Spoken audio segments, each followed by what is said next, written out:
Bienvenue sur toute l'actualité en France et à l'international. On commence tout de suite. Les dernières nouvelles de Téhéran révèlent que la stratégie soigneusement construite par l'Iran dans le détroit d'Ormuz s'est effondrée de façon spectaculaire, à la suite de ce qui ne peut être décrit que comme l'une des erreurs de communication sur les réseaux sociaux les plus lourdes de conséquences dans l'histoire diplomatique moderne. C'est le genre de cadeau stratégique auto-infligé dont les équipes de communication à la Trump rêvent d'habitude, qu'elles emballent en lettres majuscules et qu'elles appellent une démonstration de force avant même l'heure du lunch. Le ministre iranien des Affaires étrangères, Abbas Araghchi, a publié vendredi une déclaration affirmant que le détroit d'Ormuz resterait complètement ouvert pendant toute la durée du cessez-le-feu au Liban, et en quelques heures, les marchés mondiaux du pétrole avaient réagi à hauteur de $12 par baril. L'Iran avait abandonné son principal levier stratégique dans les négociations en cours, et les profondes fractures au sein de la direction iranienne avaient été exposées aux yeux du monde entier d'une manière que le régime ne pourra pas facilement réparer.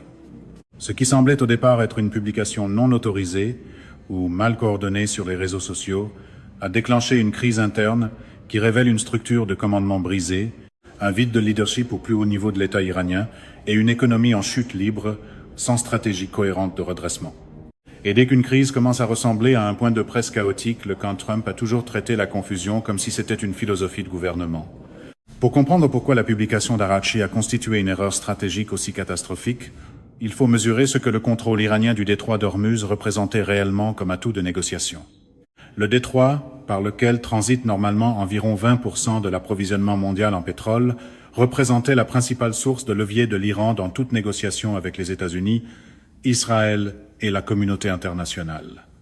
En fermant ou en menaçant de fermer le détroit, l'Iran imposait des coûts économiques énormes à des pays bien au-delà de ceux directement impliqués dans le conflit, créant une pression venant des marchés mondiaux, des pays asiatiques importateurs d'énergie et des économies européennes déjà aux prises avec les prix de l'énergie, afin de trouver des solutions diplomatiques pour ouvrir cette voie maritime. C'est ce levier qui expliquait principalement pourquoi des médiateurs internationaux, y compris le Pakistan, avaient pu amener des représentants américains et iraniens à la même table de négociation.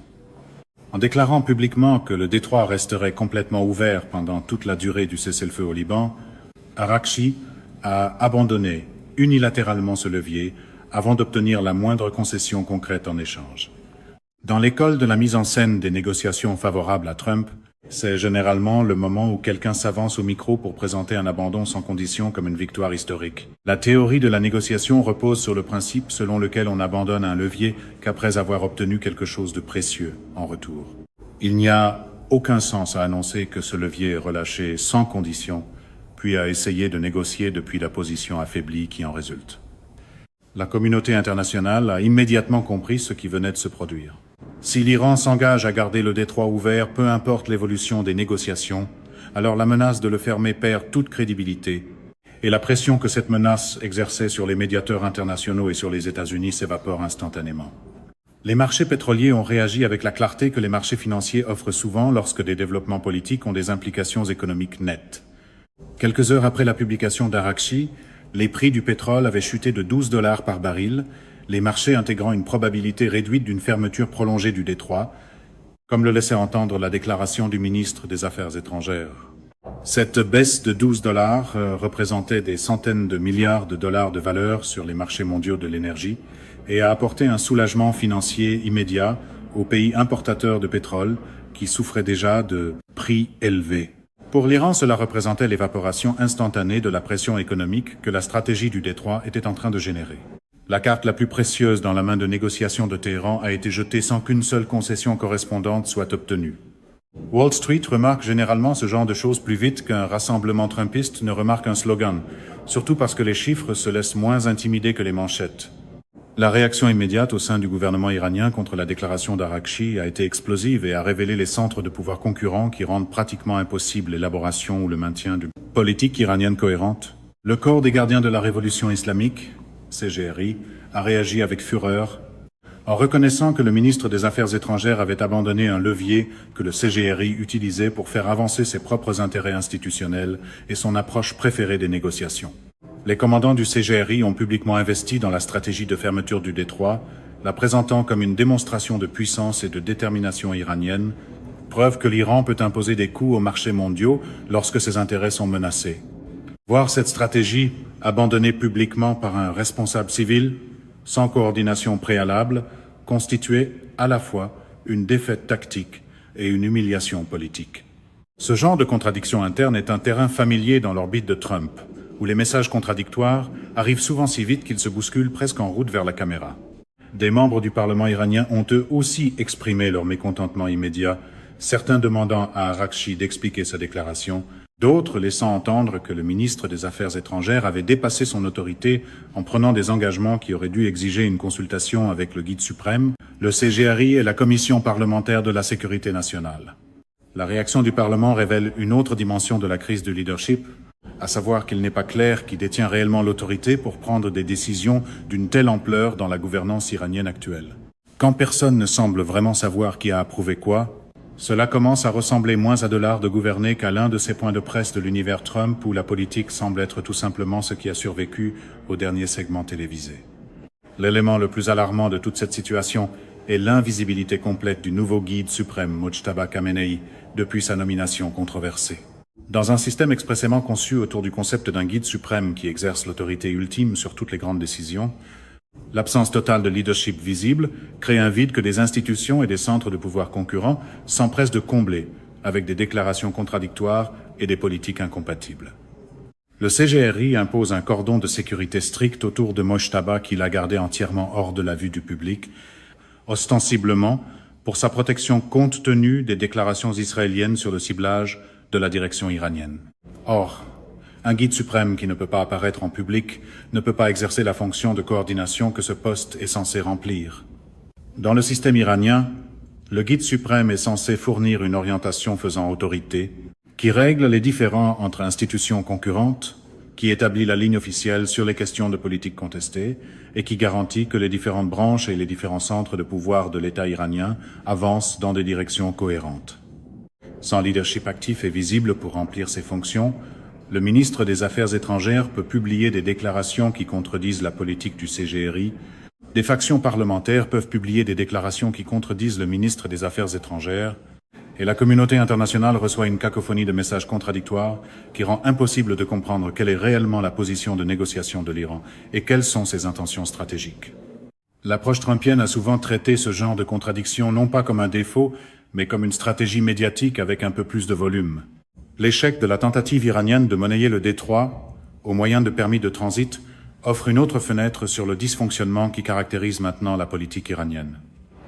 Le gouvernement iranien a tenté de mettre en place un système dans lequel les navires commerciaux pourraient transiter par le détroit en achetant des permis coûtant environ 2 millions de dollars chacun. Ce mécanisme combinait l'objectif de conserver une certaine forme de levier sur le détroit tout en générant des revenus à partir des navires prêts à payer pour un passage sûr. En théorie, cela aurait pu générer des centaines de millions de dollars de revenus si les compagnies maritimes avaient conclu qu'il coûtait moins cher de payer les droits de permis que de contourner l'Afrique. En pratique, ce mécanisme a généré exactement $0 de revenus. Les compagnies maritimes, conseillées par leurs juristes et par les gouvernements de leur État de pavillon, ont refusé de payer ce que des experts du droit maritime international ont qualifié de péage illégal sur une voie navigable internationale. Les normes juridiques internationales reconnaissent que le détroit d'Ormuz est soumis à des droits de passage en transit qui ne peuvent pas être restreints ou monnayés par l'État côtier. Payer les frais de transit imposés par l'Iran aurait constitué une reconnaissance implicite de l'autorité que l'Iran prétend exercer sur l'accès au détroit, ce que les compagnies maritimes et leur gouvernement n'étaient pas disposés à concéder. L'échec complet a généré le moindre revenu à partir d'un mécanisme qui a manifestement été mis en œuvre sans analyse juridique adéquate représente à la fois un échec pratique et une démonstration embarrassante de la faible qualité de la réflexion stratégique qui guide actuellement les décisions iraniennes. Cela rappelle que toutes les annonces tapageuses ne peuvent pas être sauvées en les présentant comme une sortie de marchandises Trump et en espérant que les détails juridiques finissent par se fatiguer. Les récits contradictoires émanant de diverses institutions iraniennes ont créé une situation de propagande qui paralyse la communication iranienne et endommage la crédibilité du régime, à la fois auprès de son public interne et à l'échelle internationale. Des responsables iraniens ont nié les affirmations de Trump selon lesquelles les négociations progresseraient, en présentant toute suggestion de dialogue américano-iranien comme de la propagande américaine destinée à faire paraître l'Iran faible, alors qu'au même moment d'autres responsables iraniens se disputent entre eux sur le fait de savoir si le détroit est ouvert, fermé ou sous contrôle du CGRI, ce qui révèle qu'une forme de compréhension négociée sur l'accès au détroit doit exister, même si elle est niée publiquement. Ces contradictions ne peuvent pas être maintenues indéfiniment sans causer de sérieux dommages à la crédibilité du régime. C'est précisément dans ce genre d'enchevêtrement de propagande que le théâtre politique à la Trump prospère, tout dire, tout nier, puis présenter la confusion comme une preuve de génie. Lorsqu'un responsable iranien affirme que le détroit est complètement ouvert, qu'un autre affirme qu'il demeure sous le contrôle du CGRI et qu'un troisième nie que des négociations soient en cours, la conclusion est évidente, soit les responsables iraniens ne connaissent pas leur propre politique, soit ils fournissent délibérément de fausses informations à plusieurs publics à la fois, soit les deux. Aucune de ces conclusions ne construit le type de crédibilité dont l'Iran a besoin pour mener une diplomatie efficace. La dimension économique de la crise actuelle en Iran fournit la mesure la plus frappante de l'échec de cette stratégie. L'économie iranienne était déjà gravement fragilisée par des années de sanctions internationales globales avant même le début de l'affrontement actuel. Les opérations militaires contre les infrastructures iraniennes, la fermeture puis le statut incertain du détroit, la fuite du peu d'investissements étrangers encore présents en Iran avant la crise et la désorganisation interne qui empêche une gestion économique cohérente se sont combinés pour créer des conditions qui ne peuvent être décrites que comme une chute libre économique. La chute de $12 des prix du pétrole après la publication d'Araghchi a retiré la principale source de pression qui aurait pu générer des concessions de la part des gouvernements occidentaux et des médiateurs internationaux, laissant l'Iran avec un levier affaibli au moment précis où il a besoin d'un levier maximal pour négocier une sortie de la crise actuelle. Il n'existe aucun slogan de campagne dans l'univers Trump capable de faire passer très longtemps une évaporation du levier pour de la discipline budgétaire.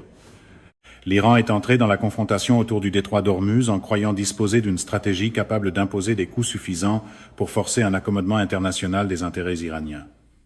Ce qui s'est réellement produit, c'est l'effondrement de cette stratégie sous l'effet combiné de défaites militaires qui ont affaibli la capacité de l'Iran à imposer la fermeture du détroit, d'infrastructures de pipeline alternatives qui ont réduit l'impact économique de cette fermeture sur les États du Golfe, et de publications non coordonnées sur les réseaux sociaux qui ont abandonné le levier restant sans compensation.